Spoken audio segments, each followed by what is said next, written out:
memberikan surprise ulang tahun Mbak Lucia. Hai Besti, selamat beraktivitas. 4 Desember 2025, tepat hari ini Mbak Lucia ulang tahun yang ke-15. Tahun ini beda banget dengan tahun yang lalu. Kalau tahun yang lalu ini saya ngasih surprise kepada anak saya, tapi teman-teman Mbak Lucia ngomong sama saya, "Mbak, yuk kita ngeprank ke Lucia, mbaknya diemin, jangan ngucapin selamat ulang tahun, pokoknya diemin aja ya di hari ulang tahun dia." Dan akhirnya aku pun setuju. Aku tuh udah pesen kue ulang tahun ini dari tanggal 2, tapi ternyata tanggal 4 baru diambil karena anak-anak ini ya yang ngasih surprise dan ngambil kuenya. Jadi ibunya pura-pura nggak ngasih ucapan ulang tahun dan nggak ngasih kue ulang tahun ke Lucia. Bisa bayangin bagaimana rasanya Mbak Lucia tidak dikasih ucapan ulang tahun dari orang tuanya. Daras, happy birthday to you, selamat ulang tahun buat Mbak Lucia. 1 minggu ini Mbak Lucia ulangan, jadi dia kalau sudah sore masuk ke kamar belajar. Nah ini dia sedang belajar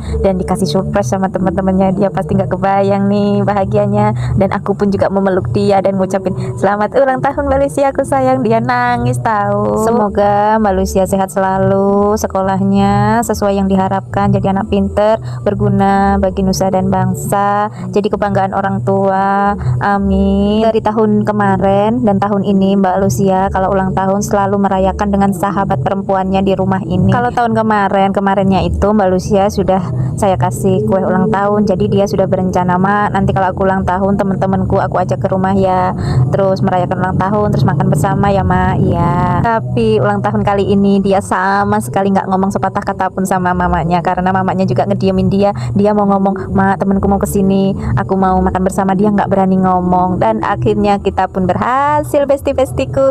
Wah, aku bahagia banget loh bisa bestian sama anak-anak gadis seperti ini, gadis-gadis cantik. Hore, kuenya ada 2, satu dari saya dan satu lagi dari sahabat-sahabat Mbak Lucia. Terima kasih ya atas kue dan surprise-nya. Dan akhirnya Mbak Lucia udah ganti baju, kita waktunya untuk potong kue. Gak tahu kenapa setiap ulang tahun itu yang datang hanya sahabat perempuannya saja, nggak ada yang spesial di hatinya. Apa ya, apa nggak punya pacar apa ya anakku ini? Hahaha, aku emang tidak menyarankan untuk pacaran lebih dahulu ya, karena kamu harus belajar dan belajar, gapai cita-citamu. Gunakan masa mudamu sebaik-baiknya karena waktu tidak akan terulang kembali. Kue spesial pertama buat siapa ya? Buat ibunda tercinta. Terima kasih sayangku. Aku kasih juga nih kuenya buat kamu. Sehat selalu ya. Juga buat adiknya Sherin. Lalu buat ayahnya tercinta. Meskipun bapaknya di warung, jaga warung, tapi dia mendekat dan memberikan kue spesial buat ayahnya tercinta. Setelah potong kue, kami pun